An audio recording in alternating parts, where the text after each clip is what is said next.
Good morning, students. I am Nivadita Singh of Marwadi College English Department.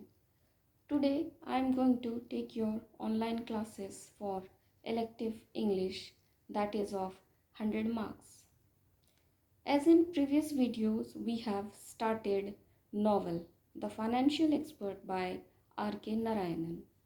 Today, we will continue the novel. As he decided to uh, change his business as it was not profitable for him and sold his all the rights to publish the book to Mr. Madan Lal. Then the next day Mrigya went straight to the town bank. He refused to transact his business at the counter. He wanted to do it sitting in a chair in the manager's room. It was a matter of prestige to him. He wondered at the ignorance of the people about money. He must do something to enlighten their minds. He would not be a banker to them, but a helper, a sort of money doctor who would help people to use their money properly. He wanted to set up his own enterprise by attracting the people not because of outer showness but through his own ability. In between, the manager arrived and Mrigya opened his account. With the help of Dr. Paul, 10 Market Road, Mrigya found the right destination. It was a block of 4 shops, each about 12 feet square. It was there that he started his money lending business.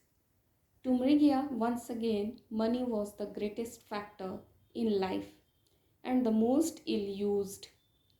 People did not know how to train it, how to manure it, how to write it, how to make it grow, and when to pluck its flower and when to pluck its fruits. Meanwhile, Dr. Paul had also started visiting the house of Mrigya. Mrigya drew a great distinction between the rich and the wealthy. A rich man was lower than the wealthy. It come to persons who had on them the grace of the goddess fully.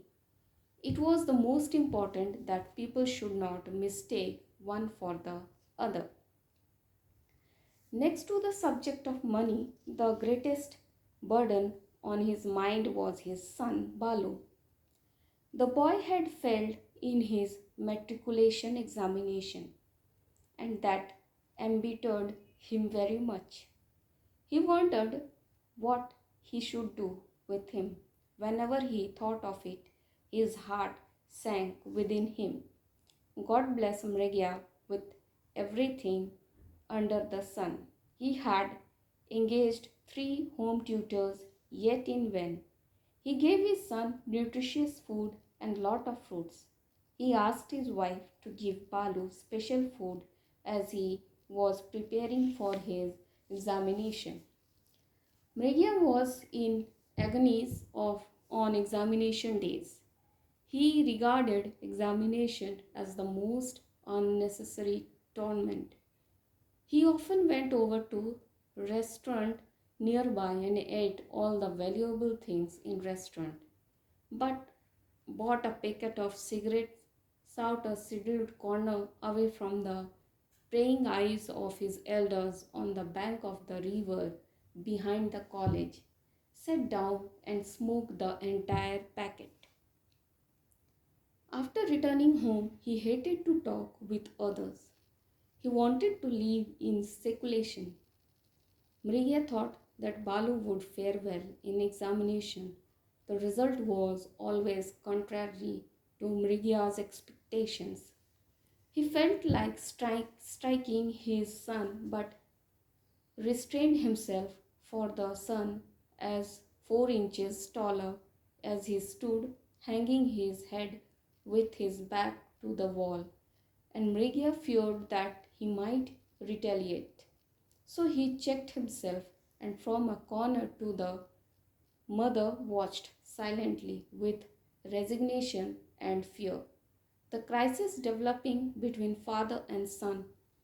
She had understood long before that the boy was not interested in his studies and that attracted no value he attached no value to them.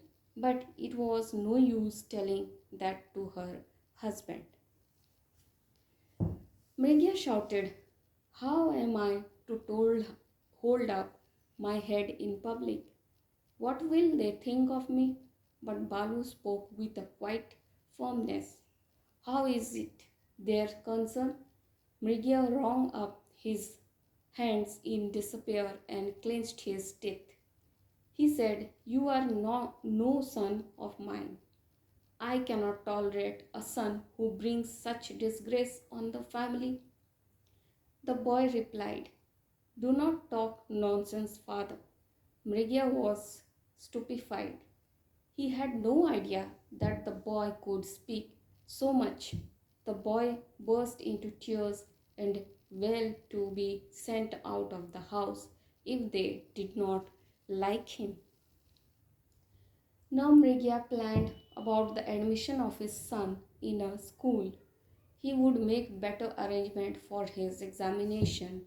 With the help of Dr. Paul, he would send the examiner and try to get his son pass matriculation. He told that Balu could be a doctor in case he passed the matriculation. He would even spend his whole money on his education.